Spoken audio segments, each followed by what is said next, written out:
கோவையில் தாவேகா தன்னுடைய முதல் மாநாட்டை, அதாவது அரசியல் ரீதியாக அவங்களுடைய பூத் கமிட்டி மாநாட்டை இங்கே நடத்துகிறார்கள். தாவேகா தலைவரே நேரடியாக வந்திருக்கிறார். இதில் 8000 பேர் வரை பூத் கமிட்டியினுடைய ஏஜென்ட்டுகள் இருப்பாங்க, பாக முகவர்கள் அப்படின்னு சொல்லப்படக்கூடியவர்கள் இருப்பாங்க. அவங்கள நேரடியாகவே அவங்களுக்கான பயிற்சியை இங்கிருந்து தொடங்குகிறார் அப்படின்ற பொருள்படுகிறது. இன்னும் அடுத்த வருஷம் இந்நேரம்லாம் தேர்தல் நிச்சயமாக முடிஞ்சிருக்கும். ஏன்னா தமிழ்நாட்டுக்கு எப்பவுமே முதல் கட்டம் 2ஆம் கட்டத்திலே தேர்தல் சமீபத்திய ஆண்டுகளில் அறிவிக்கப்பட்டிருக்கிறது. அப்படி பார்த்தோம் அப்படின்னா தேர்தல் அரசியலை பொறுத்த வரைக்கும் இன்னும் 11 மாதம் மட்டும்தான் இருக்கிறது. 11 மாதத்திற்கு முன்பாகவே விஜய் தீவிர அரசியலில் இறங்கிவிட்டார் அப்படின்னு இதன் மூலமாக பொருள் கொள்ளலாமா அப்படின்னு கேள்வியும் எழுந்திருக்கிறது. தொடர்ந்து நம்முடைய பத்திரிகையாளர் திரு செந்தில்வேல் அவர்கள் இணைந்திருக்கிறார். வணக்கம் திரு செந்தில்வேல். தாவேகா தலைவர் களத்துக்கு போல, மக்களை சந்திக்கல அப்படின்ற கேள்விகள்லாம் பலர் விமர்சனமாக முன் வச்சிருந்தாங்க, நீங்கள் உட்பட. இப்போது களத்துக்கு போறாரு, கட்சி பணிகளை மேற்கொள்றாரு, எப்படி பார்க்குறீங்க? வணக்கம். இது மக்களை பார்க்கல, மக்கள் பிரச்சனைகளுக்காக களத்திற்கு வருவது என்பது வேறு, தன்னுடைய கட்சியினுடைய பூத் கமிட்டி நிர்வாகிகளை சந்திப்பது என்பது வேறு. இரண்டும் வேறு வேறானது. இது இதை கூட செய்யலைன்னா அப்புறம் அரசியலுக்கு வருவதில் எந்த அர்த்தமும் இல்லை. அதனால அந்த வகையில் அவர் அரசியலுக்கு வந்திருக்கிறார். இப்போ அவருடைய பூத் கமிட்டி கூட்டத்தை நடத்துகிறார். மகிழ்ச்சி, வரவேற்போம், வாழ்த்துக்கள். தொடர்ந்து மக்கள் பிரச்சனைகளுக்கும் இதே மாதிரி அவர் முன்னாடி வரணும் அப்படிங்கறதான் எல்லாரும் முன்வைக்கக்கூடிய வாதம் ஒன்று. இன்னொன்று, 11 மாதங்களுக்கு முன்பாகவே களமிறங்கி இருக்கிறார் என்பது போன்ற கருத்துக்கள் முன்வைக்கப்படுவதாக நீங்க குறிப்பிட்டிருந்தீங்க. நான் இப்படி எடுத்துக்கிறேன், தேர்தலுக்கு 11 மாசத்துக்கு முன்னாடி தான் அவர் களத்துக்கு வர்றாரு.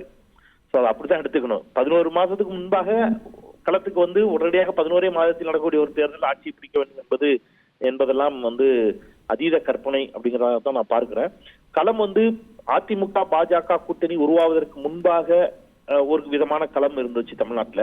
அதிமுக பாஜக கூட்டணி உருவான பிறகு இனி அந்த கூட்டணியில பாட்டாளி மக்கள் கட்சி தேமுதிகவும் ஒருவேளை இணைந்து அந்த கூட்டணி வலுப்பெற்றால் களத்தில் கடும் போட்டி அப்படிங்கிறது திமுக அதிமுக என்பதாகத்தான் இருக்கும்.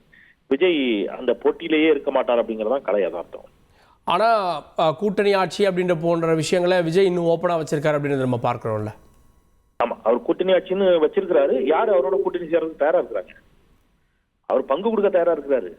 அவருடைய அழைப்பை ஏற்று போகல. இன்னும் 11 மாதம் இருக்கு செந்தில்வேல். கடைசி நேரத்துல கூட எது வேணா நடக்கலாம். அரசியல் ஒரு நாளே அதிகபட்சம் தானே? ஆமா, நிச்சயமா உண்மைதான், நீங்க சொல்றது உண்மைதான். ஆனா அதற்கான வாய்ப்பு மிகவும் குறைவு. ஏன்னா நிரூபிக்கப்படாத ஒரு சக்தியாகத்தான் விஜய் இருக்கிறார்.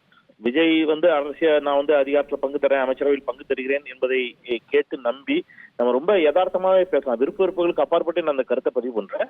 நான் கலைச்சூழலை தான் சொல்றேன். எனக்கு எந்த தனிப்பட்ட விருப்ப வெறுப்பும் இல்லை. தமிழ்நாட்டில் 2 பெரிய கட்சிகள் என்பது திமுகவும் அதிமுகவும். அதற்கு அடுத்தது வாக்கு வங்கியில் அதிகமா இருக்கக்கூடிய கட்சி அப்படிங்கிறது பாத்தீங்கன்னா காங்கிரசும் பாமகவும். சோ இந்த 4 கட்சிகளும் யாரோட போறது இல்ல, விஜயோட போறது இல்ல. இதற்கு அடுத்தபடியாக இருக்கக்கூடிய கட்சிகள் எடுத்துக்கிட்டீங்கன்னா நீங்க மதிமுக இருக்கலாம், விடுதலை சிறுத்தைகளா இருக்கலாம், கம்யூனிஸ்ட் கட்சிகளாக இருக்கலாம். இவங்க யாரும் என்ன பண்ண போறது இல்ல, விஜயோட போக போறது இல்ல. இப்ப விஜயோட போவதற்கான வாய்ப்பு உள்ள கட்சி அப்படின்னு பாத்தீங்கன்னா நீங்க இன்னைக்கு தேதிக்கு இப்போ டாக்டர் கிருஷ்ணசாமி இந்த அணியில முரண்படுறாரு. எங்களுக்கு அமைச்சரவையில் பங்கு தந்தா தான் நான் கூட்டணிக்கு வருவேங்கிறாரு. ஒருவேளை அந்த மாதிரியான அமைச்சரவையில் பங்கு தரக்கூடிய கட்சிகளோடு மட்டும்தான் கூட்டணி என்ற கருத்தில் உறுதியாக இருக்கக்கூடிய ஒரு சில கட்சிகள் விஜயோட சேரலாம். ஆனால் அவருடைய வாக்கு சதவீதம் என்ன என்பதையெல்லாம் நம்ம கணக்கில் எடுத்துக்கொண்டுதான் அதை அணுக வேண்டுமே தவிர இவர் அழைத்து விட்டார் என்பதாலேயே எல்லா கட்சிகளும் போயிடுவாங்கன்னு கிடையாது. இவர் அழைத்த போதே அனைவரும் அதை மறுத்து விட்டார்கள், மீண்டும் மீண்டும் மறுத்துக் கொண்டிருக்கிறார்கள். அதுவே அவருக்கு முதல்ல ஒரு செட்பேக், பின்னடைவு. நீங்க வாங்க, முதல் தேர்தலே நான் உங்களுக்கு கூட்டணியில இடம் தரேன், அமைச்சரவையில இடம் தருவேன் என்று சொன்னதே அவருக்கு ஒரு பெரிய செட்பேக் தான். எந்த பொலிட்டீஷியனும் அதை விரும்ப மாட்டாங்க, எந்த அரசியல்வாதியும் அதை விரும்ப மாட்டாங்க. ஏன்னா இவர் ஒரு 30 விழுக்காடு வாக்கை வைத்துக் கொண்டு இவருக்கு அழைச்சிருந்தாருன்னா வந்திருப்பாங்க. இல்ல, இப்ப பார்க்கக்கூடிய கூட்டம் இது ஆர்கானிக்கா இருக்கு அப்படின்னு பத்திரிகையாளர்கள் சொல்றாங்க. ஏன்னா தன்னிச்சையா திரண்டு வரக்கூடியது, கூட்டப்பட்டது இல்லை அப்படின்னு. அது பாசிட்டிவான ஓட்ஸா நீங்க பார்க்கலையா? இல்ல, கூட்டம் அப்படிங்கிறது எப்பவுமே ஓட்டா மாறாதுங்க. நான் திருப்பி சொல்றேன், நான் 2 விதமா தான் நினைக்கிறேன். விஜய் நான் குறை மதிப்பீடு செய்யல, அதே சமயத்துல மிகை மதிப்பீடு செய்வதிலும் எனக்கு உடன்பாடு இல்லை அப்படிங்கறத என்னுடைய கருத்து.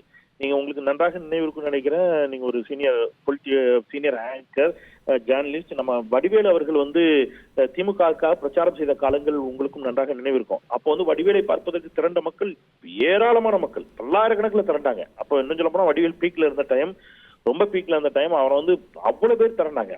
ஆனா அந்த தேர்தல் என்னாச்சு? முடிவுகள் திமுக கூட்டணிக்கு பாதகமாகத்தான் முடிவுகள் மாறின அப்படிங்கறத நம்ம இங்க கணக்கில் எடுத்துக்க வேண்டிய தேவை இருக்குது. 96ல செல்வி ஜெயலலிதா அவர்களே தோற்று போனார். 2001 திருப்பி அதிமுக ஆட்சியை பிடிச்சது யாரும் எதிர்பார்க்கல. நீங்க அரசியல் வந்து 2000 இதுல வந்து நீங்க வந்து 11 வந்து எதிர்க்கட்சி அப்படிங்கிற இடத்தை கூட பெற முடியாத ஒரு சூழலுக்கு தள்ளப்பட்ட திமுக மீண்டும் பிரம்மாண்டமாக எழுந்து வந்த வரலாறு இருக்குது. காரணம் என்னன்னா, இங்க அடிப்படையிலாக அவங்களுக்கு வந்து கட்சி இருந்துச்சு, அடிப்படை கட்டமைப்பு இருந்துச்சு. தொடர்ந்து அவங்க வந்து பன்னெடுங்காலமாக மக்கள் பிரச்சனைல கூட நின்னாங்க. அதனால ஒரு தேர்தல் முடிவுகள் வேறாக இருந்தாலும் இன்னொரு தேர்தல் முடிவுகள் மாற்றி கொடுத்துரும். ஆனா இது வந்து அப்படி அல்ல அப்படிங்கிறது களம் அவருக்கு உணர்த்தும் அப்படின்னு நான் நம்புறேன். நன்றி திரு செந்தில்வேல், இணைந்து உங்களுடைய பார்வைகளை பதிவு செய்ததற்கு நன்றி. தாவேகா தலைவர் நடிகர் விஜய் கோவையில் தனியார் ஹோட்டலை நோக்கி அவருடைய வாகனம் போயிட்டு இருக்கு. வழிநடிகளும் தொண்டர்களும் தாவேகா நிர்வாகிகளும் அவரை வரவேற்று பின்னாலே செல்லக்கூடிய காட்சிகளை பார்க்குறோம். ஆனால் உண்மையிலேயே இப்போ அவர் தங்க இருக்கக்கூடிய ஹோட்டலில் அவருடைய வாகனம் நெருங்கி விட்டது. உண்மையிலே இந்த மாநாடு வந்து கிட்டத்தட்ட 3 மணிக்கு தான் தொடங்குகிறது. இதற்கு முன்பாக அவர் ஹோட்டலுக்கு போகக்கூடிய இடத்துல தான் இவ்வளோ வரவேற்புகளை பார்க்கிறோம். தொடர்ந்து அந்த மாநாட்டுடைய காட்சிகள் மதியம் தான் இடம்பெற இருக்கிறது. உங்கள் தந்தி ஒன் தொலைக்காட்சியில் கால பைரவன் தினமும் காலை 8 மணிக்கு காண தவறாதீர்கள்.